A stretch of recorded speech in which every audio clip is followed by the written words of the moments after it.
I am really thrilled to introduce Scott Blake Harris as our next keynote speaker. As you just heard, Scott is the Senior Advisor for Spectrum at NTIA. And as I think everybody in this room knows, that means he is sort of the Secretary of Spectrum for our country. So we're really thrilled to have him here. Scott is one of the most accomplished and respected lawyers in DC, not just in our field, but across a number of fields. After some years in private practice, he was recruited into the FCC to be the first chief of the International Bureau. So he was Spectrum before Spectrum was cool. He then went back into the private sector, then came back into public service as the general counsel of the Department of Energy, then back into the private sector, and then finally was pulled back into NTIA, into his current role as the Spectrum Advisor and Director of the National Spectrum Strategy. And of course, that is a very timely topic of conversation that we're looking forward to hearing more from Scott about. But I'm also thrilled to have Scott here because we're old friends. We actually met at the FCC when we worked together there a number of years ago. And I won't quantify it except to say that I looked it up, and there have been 10 people who have served as chair of the FCC since you and I met there, which I cannot believe that. I had to look it up. I only remember 7 of them. But anyway, it was a while ago. Scott had fewer gray hairs back then. I had more, but that's the way it goes. Anyway, I'm very thrilled to introduce Scott Blake Harris as our next speaker.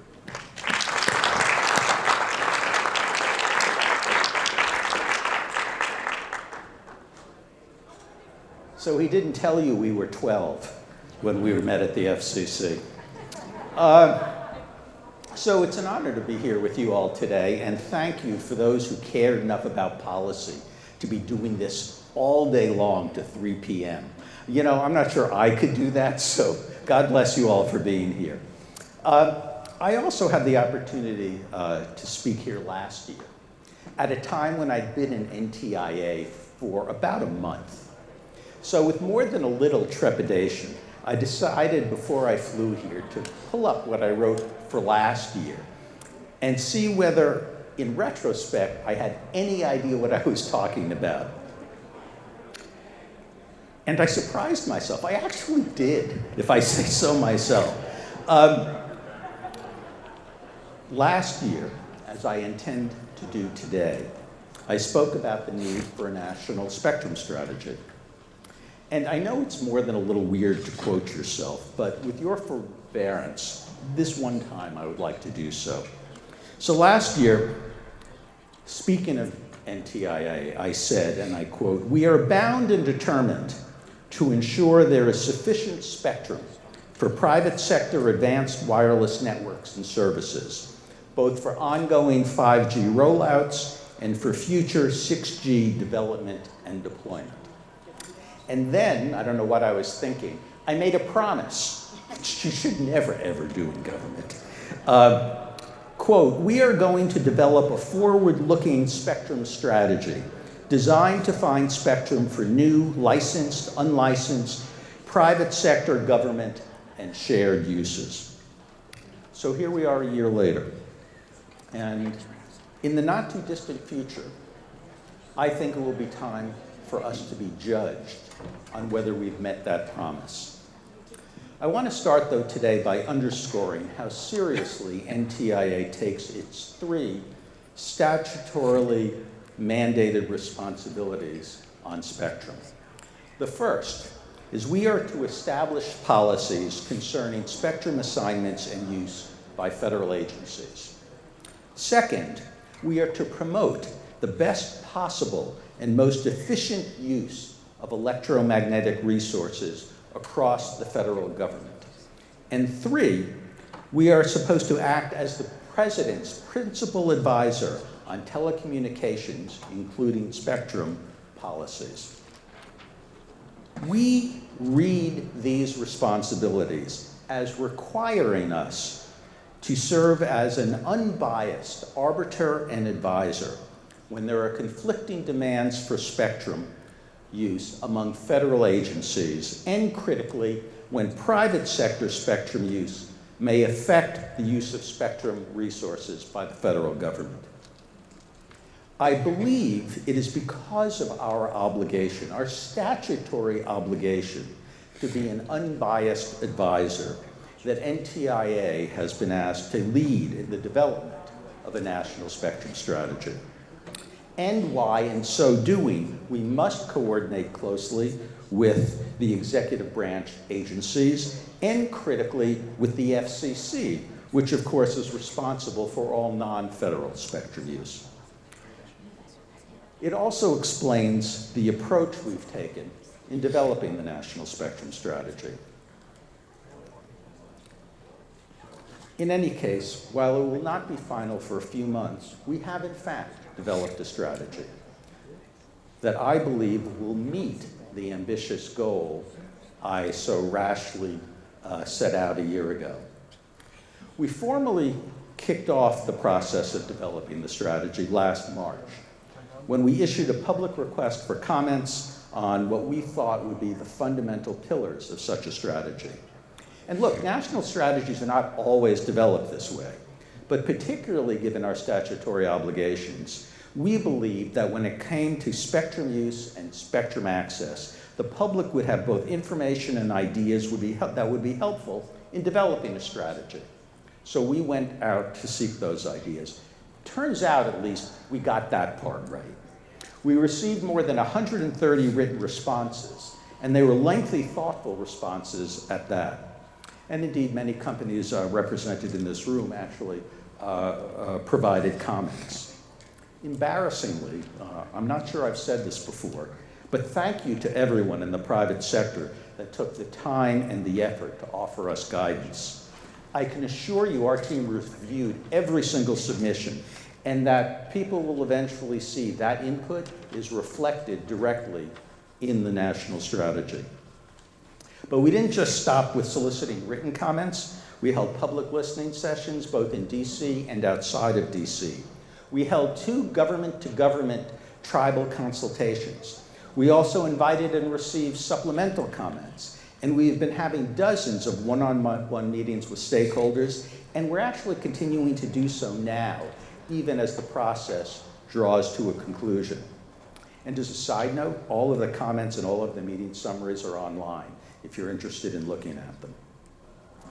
Separate and apart from our engagement with the private sector, we've had numerous discussions, still ongoing, with our federal colleagues. So, where are we in the process exactly? We are working now to finalize the text and to get all the appropriate clearances. And I also want to thank the federal agencies with which we've worked for their collaboration and input.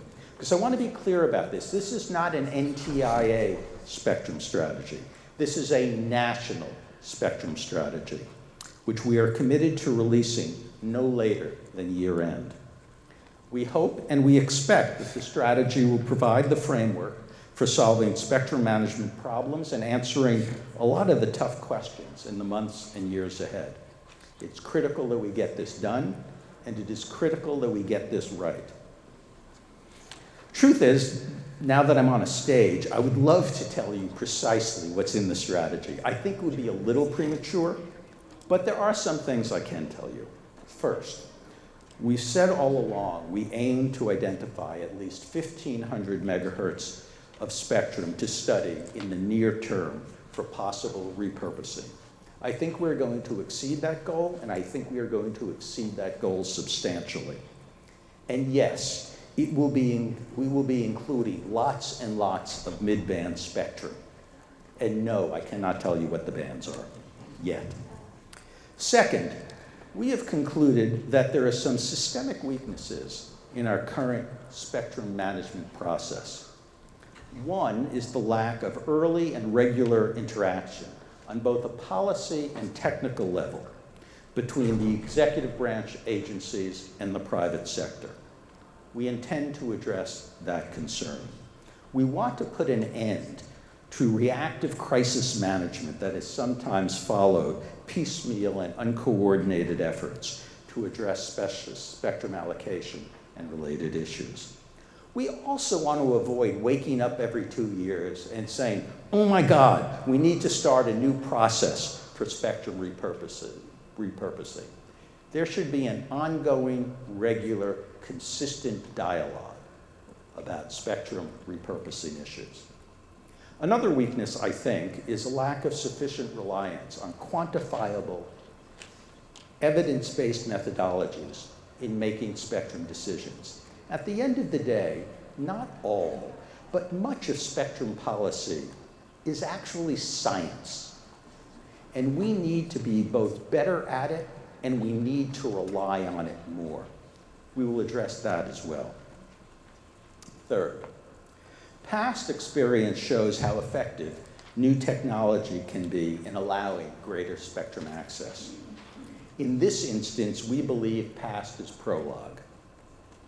We believe that the most effective spectrum access technologies are ahead of us, not behind us.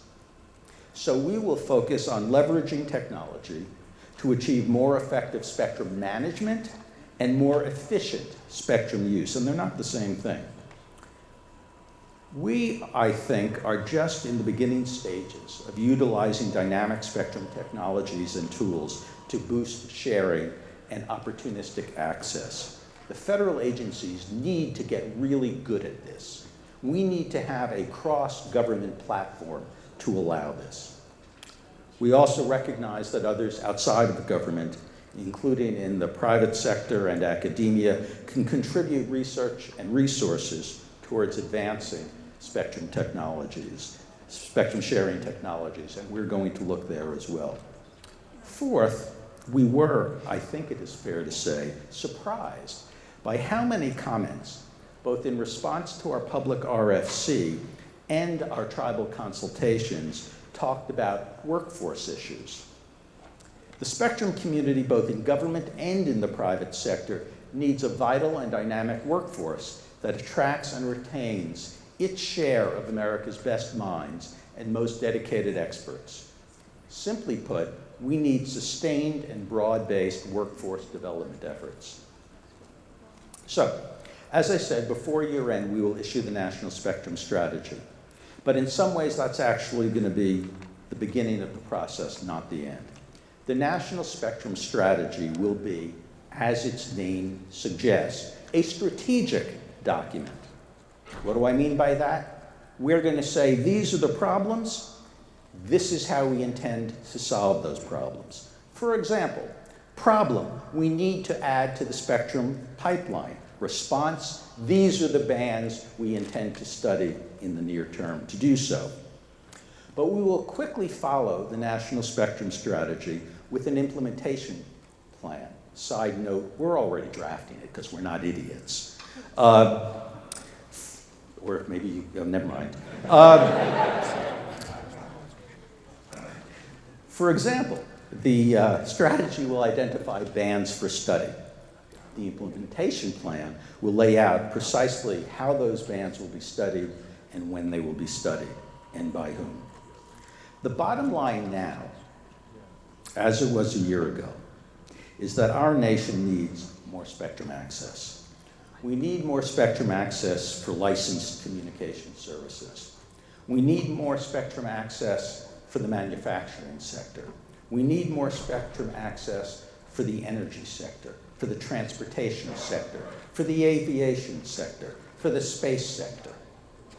We also need more spectrum access for the public sector, for our astronauts and our war fighters, for our weather satellites, and for studying space weather. So I can keep listing the private sectors that need more spectrum and the federal missions that need more spectrum, at least for an hour or so. But I think you all get the point. At NTIA, we consider it our job to work with the FCC and the executive branch agencies to make sure more spectrum access is possible. That is surely our goal, and it is our intent and our belief that the National Spectrum Strategy will move us towards that goal. Thank you.